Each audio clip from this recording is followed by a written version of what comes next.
दोस्तों आजकल हम सभी के पास थोड़ा बहुत फाइनेंशियल एजुकेशन है जिसने हमें ये सिखाया है कि अगर हमें लाइफ में असली फ्रीडम हासिल करना है तो वो हम एक 9 to 5 जॉब करके तो कभी नहीं कर पाएंगे। उसे हासिल करने का सिर्फ एक ही उपाय है, वो है बिजनेस करना। नाउ हम में से ज्यादातर लोगों को बिजनेस करने से डर लगता है, जिसका कारण है वही मिडिल क्लास मेंटालिटी। हमें लगता है हमारे पास तो बिजनेस करने का कोई नॉलेज ही नहीं है, अगर हम फेल हो गए तो क्या होगा। इसी डर से बहुत लोग अपनी बैचलर डिग्री हासिल करने के बाद जाते हैं इंडिया की सबसे पॉपुलर कोर्स करने, जो है MBA। According two times of India पूरे दुनिया में 1.5 करोड़ MBA ग्रेजुएट्स हैं, जिनकी उम्र 20 से 34 साल के बीच में है, और उनमें से 15.6% मतलब करीब 24 लाख लोग इंडियंस हैं। इसलिए हमारे देश को दुनिया का दूसरा सबसे बड़ा MBA पूल बोला जाता है। हमारे यहाँ टोटल 5000 MBA कॉलेजेस हैं। पर असल में क्या MBA करने से हमें बिजनेस का पूरा नॉलेज मिल जाएगा? ऑथर जॉश कॉफमैन ने अपनी बुक द पर्सनल MBA में बताया है सब MBA कोर्सेज सिर्फ आपके पैसे और समय वेस्ट करते हैं। इवन हार्वर्ड और वॉर्टन जैसे बड़े बड़े यूनिवर्सिटीज भी, जहां आपको 2 साल के लिए करोड़ों देने पड़ते हैं, वहां पर भी आपको वही असेंबली लाइन प्रोग्राम्स और पावर पॉइंट प्रेजेंटेशन सिखाया जाता है जो रियल बिजनेस वर्ल्ड में उतना काम में नहीं आता। ऑथर जॉश पहले कई सालों तक प्रॉक्टर एंड गैम्बल में ब्रांड मैनेजर रह चुके हैं। फिर उन्हें रियलाइज हुआ कि उन्हें खुद का बिजनेस स्टार्ट करना चाहिए, पर उन्होंने MBA नहीं किया था। हजारों बिजनेस एंड पर्सनल फाइनेंस के ऊपर बुक्स पढ़ के उन्होंने अपनी कंपनी फाउंड की, personalmba.com, जहां वो हजारों लोगों को बेस्ट बिजनेस बुक्स और पावरफुल बिजनेस कॉन्सेप्ट के बारे में बताते थे। ऑथर कहते हैं ट्रू लीडर्स किसी बिजनेस स्कूल में नहीं बनते, वो सक्सेसफुल बनते हैं सच में बिजनेस करके और अपने गलतियों से सीख के। बिजनेस सिर्फ एक ट्रायल एंड एरर प्रोसेस है जिसमें आपको मास्टर बनना पड़ेगा। तो चलिए जानते हैं ऑथर के बुक से वो 5 चीजें जो चाहिए एक सक्सेसफुल बिजनेस स्टार्ट करने के लिए। Chapter 1, value creation. एक बिजनेस स्टार्ट करने के लिए सबसे इंपॉर्टेंट है उसका प्रोडक्ट। कितना वैल्यू आप लोगों को दे सकते हो उनके पैसों के बदले, वही आपके बिजनेस की वर्थ है। कौन सी चीजें लोगों को चाहिए या मार्केट में किस चीज की डिमांड है, अगर आप ये सिर्फ समझ गए तो आप बड़े आसानी से एक प्रॉफिटेबल बिजनेस बना सकते हो। बड़े बड़े ब्रांड्स ने आज तक सिर्फ इस एक चीज पर ही फोकस किया है। अगर आपके किसी प्रोडक्ट या सर्विस से लोगों की लाइफ थोड़ी भी बेटर हो गई तो उसे ही वैल्यू ऐड करना कहते हैं। यह ऑथर ने the iron law of the market के बारे में कहा है, जो बहुत ही फेमस कॉन्सेप्ट है इस बुक का, जो कहता है कि प्रॉफिट कमाने के लिए आपके प्रोडक्ट की मार्केट में रियल डिमांड होनी चाहिए।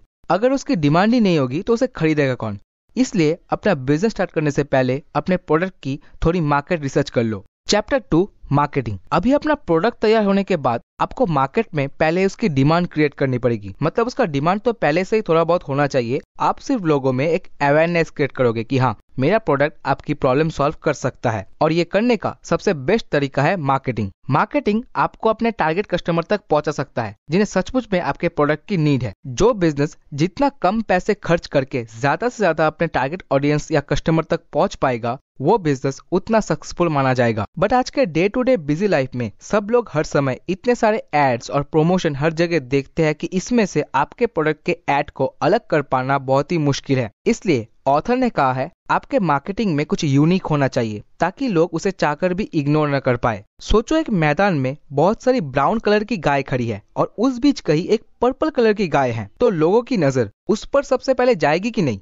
जरूर जाएगी। वैसे ही ज्यादातर मार्केटिंग ब्राउन काउज है, जिनमें आपको स्टैंड आउट करने के लिए आपकी मार्केटिंग उस पर्पल काउ की तरह होनी पड़ेगी, मतलब कुछ यूनिक करना पड़ेगा। Chapter 3, sales. एक वैल्यू एडिंग प्रोडक्ट क्रिएट करके उसकी अच्छे से मार्केटिंग करने के बाद इस स्टेप में आपके बिजनेस में पहली बार पैसे आएंगे क्योंकि आपका प्रोडक्ट बिकेगा। अभी आपका गोल होना चाहिए बहुत ज्यादा लोगों को अपने प्रोडक्ट के बारे में बताना, उनके रिव्यूज लेना, उन्हें प्रोडक्ट की क्वालिटी कैसी लगी ये जानना आपके लिए बहुत जरूरी है। क्योंकि अगर उन्हें प्रोडक्ट सचमुच में अच्छा लगा तो वो आगे भी उसे खरीदेंगे, बार बार खरीदेंगे, एंड सबसे इंटरेस्टिंग दूसरे लोगों को भी बताएंगे, जिससे आपकी वर्ड ऑफ माउथ पब्लिसिटी होगी और सेल्स कई गुना बढ़ जाएगी। आपका गोल सिर्फ होना चाहिए कस्टमर्स को सबसे value adding product affordable price में प्रोवाइड करना, जो और कोई ना दे सके। तभी आपके कस्टमर आपके ब्रांड को लेकर लॉयल होंगे। ऑथर ने इस चैप्टर में और एक थ्योरी शेयर की है जो है डैमेजिंग एडमिशन। अक्सर लोग हमेशा अपने प्रोडक्ट को बेस्ट बनाने के चक्कर में कस्टमर्स को उसके डिफॉल्ट्स के बारे में नहीं बताते, जो ऑथर के अकॉर्डिंग बहुत गलत है। आपको अपने कस्टमर्स को अपने प्रोडक्ट के सब खूबी साथ ही सब कमियों के बारे में भी बताना होगा,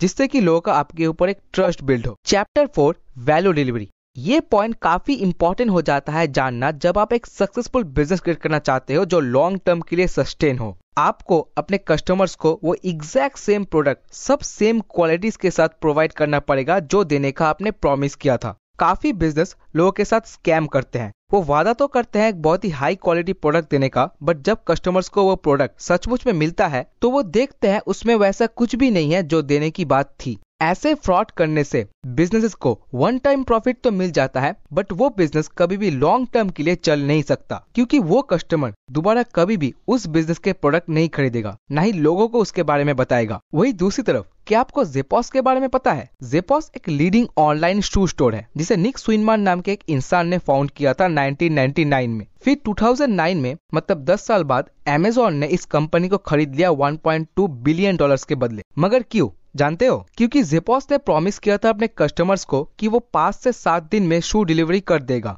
बट वो ऑर्डर प्लेस करने के अगले दिन ही उसे डिलीवर कर देता था। साथ ही काफी और सुविधा भी देता था, जैसे 365 day return policy, 24/7 customer service, जिससे कि बहुत सारे लोगों को उनके ऊपर ट्रस्ट बिल्ड हुआ और कंपनी खूब ग्रो करी। इसलिए ऐसा आप भी करने की कोशिश कर सकते हो। जो आप प्रॉमिस करते हो अपने कस्टमर्स को देंगे, उनके प्राइस के बदले वही दो, और हो सके तो उससे बेहतर दो, ताकि वो कस्टमर। Chapter 5 finance. अभी फाइनेंस का नाम सुनकर आपको लग सकता है अरे यार वही सब चार्ट्स, ग्राफ्स, नंबर्स, ये सब तो उतना कुछ समझ में ही नहीं आता। तो इन सब को समझने की जरूरत में नहीं है। आपको अपने बिजनेस में सिर्फ 2 चीजों का ख्याल रखना पड़ेगा। नंबर 1, आपका पैसा कहाँ जा रहा है, एंड नंबर 2, आपका पैसा किधर किधर से आ रहा है। एक बिजनेस में सबसे इंपॉर्टेंट है उसका प्रॉफिट। जी हाँ, आपका गोल हमेशा होना चाहिए कैसे आप ज्यादा से ज्यादा पैसे कमा सकते हो कम से कम पैसे लगाकर, क्योंकि प्रॉफिट ही वो चीज है जो एक बिजनेस को लॉन्ग टर्म के लिए चला सकती है। प्रॉफिट मार्जिन को कैलकुलेट करना बहुत ही इजी है। आपको सिर्फ देखना पड़ेगा कितने पैसे लगाने के लिए आपको कितने पैसे लगाने पड़ेंगे। सपोज 200 रुपए कमाने के लिए आपको 100 रुपए लगाने पड़ेंगे, मतलब यहाँ आपका प्रॉफिट मार्जिन है 100 रुपए। तो दोस्तों ये थी जॉश कॉफमैन की बुक द पर्सनल MBA की समरी। थैंक यू अपना समय देने के लिए। मैं आशा करता हूँ आपको इस केस स्टडी से कुछ सीखने को मिला होगा।